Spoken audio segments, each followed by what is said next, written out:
मित्रांनो,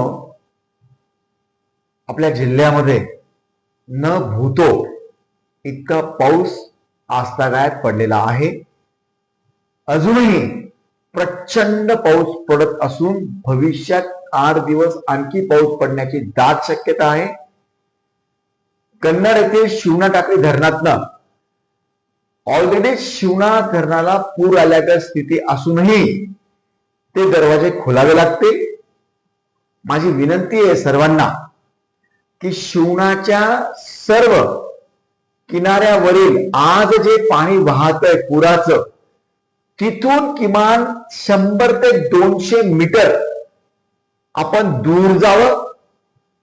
जनावरे असतील, कोणतीही बाब त्या ठिकाणी बांधू नये.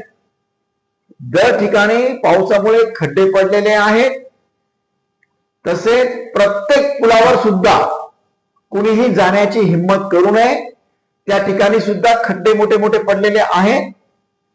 आणि म्हणून माझी विनंती आहे सर्वांना गावामध्ये माईकद्वारे, शक्य असेल तर दौंडीद्वारे, व्हॉट्सअपद्वारे सर्वांना ह्या बाबीची माहिती देऊन आपण प्रचंड सावधानता बाळगायची आहे. घाबरून जाण्याचं कारण नाही, परंतु प्रचंड सावधानता बाळगावीच लागेल. मित्रांनो, आम्ही तुमच्या सोबत आहोत. पाऊस प्रचंड आहे. दररोज प्रत्येक बाबीवर लक्ष आहे. आपण आत्ताच्या घडीला शिवना नदीचे दोन्ही काठ आणखी धोकादायक बनू शकतात, याकडे लक्ष द्यावं. आणि गावागावातही शक्यतो घरातनं बाहेर निघण्याचं टाळावं, ही मी आपल्याला विनंती करतो. मित्रांनो, तसंच पिकांचं जवळपास 100% नुकसान झाल्यागत जमा आहे.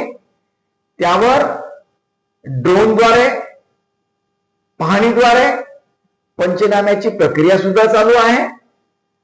सन्माननीय फडणवीस साहेब, मोदी साहेबांबरोबर बैठक झालेली आहे. पुढे ज्या काही शेतकऱ्यांना मदतीची घोषणा करायची आहे ती लवकरात लवकर करून त्यांना पैसे देण्याची तजवीजही सरकार मित्रांनो करत आहे.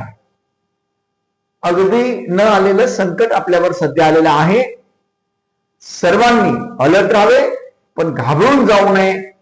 आम्ही तुमच्या बरोबर नक्कीच आहोत मित्रांनो.